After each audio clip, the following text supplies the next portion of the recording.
teman-teman di media sosial. Pada video sebelumnya saya pernah membahas tentang mengapa Lisa Mariana ngotot ingin melakukan tes DNA dengan Ridwan Kamil. Nah, pada kolom komentar banyak sekali teman-teman yang berkomentar dan bertanya ya. Antara lain di dalam komentar tersebut menyatakan bahwa anak di luar nikah tidak akan dapat hak mewaris ya. Tidak ada hak mewaris untuk anak yang di luar nikah. Macam-macam ya yang disampaikan oleh teman-teman ya. Nah, pada video kali ini saya membuat video agak panjang supaya lebih bisa menjelaskan dengan komprehensif ya tentang bagaimana sebenarnya kedudukan anak di luar nikah ya dalam sistem hukum di Indonesia. Lalu apa sih sebenarnya dasar hukum? Saya perlu menyampaikan bagaimana sih sebenarnya kronologis ceritanya ya, sehingga kemudian ada pergeseran sekarang tentang siapa saja yang boleh mendapatkan warisan di Indonesia ya. Memang di dalam pasal 42 Undang-Undang Nomor 1 Tahun 74 tentang perkawinan menyatakan bahwa anak yang sah adalah anak yang dilahirkan dalam atau sebagai akibat perkawinan yang sah ya. Sesuai dengan ketentuan pasal 42 tersebut, maka anak yang dilahirkan dari perkawinan yang tidak sah ya, termasuk di sini di luar perkawinan ya, perkawinan siri termasuk dalam kriteria sebagai anak yang tidak sah, kan begitu. Maka dia tidak akan mendapatkan warisan. Nah, sebenarnya di situ clear ya.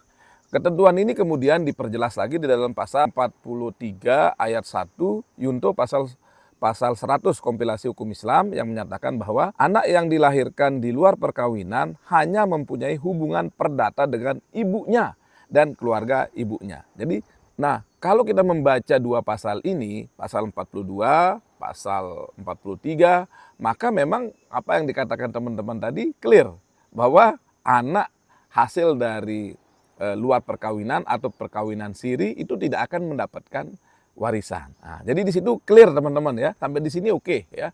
Nah, tetapi yang sebagaimana yang saya jelaskan di dalam video tersebut, ada kemudian Mahkamah Konstitusi mengeluarkan putusan pada tahun 2010.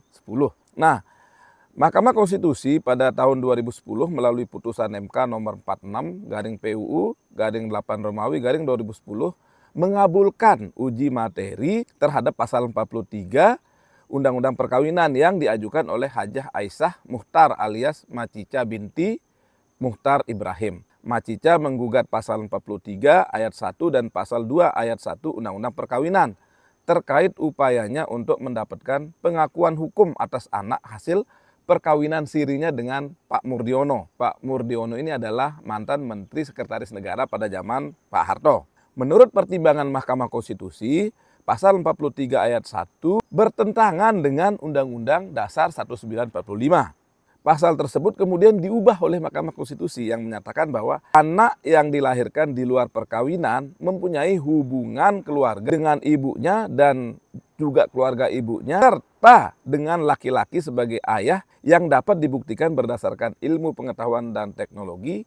Jadi inti dari putusan ini adalah menambah yang tadinya anak tersebut hanya memiliki hubungan darah dengan ibunya sehingga otomatis tidak memiliki hak untuk mewaris, tapi kemudian ditambah oleh Mahkamah Konstitusi juga memiliki hubungan dengan ayahnya.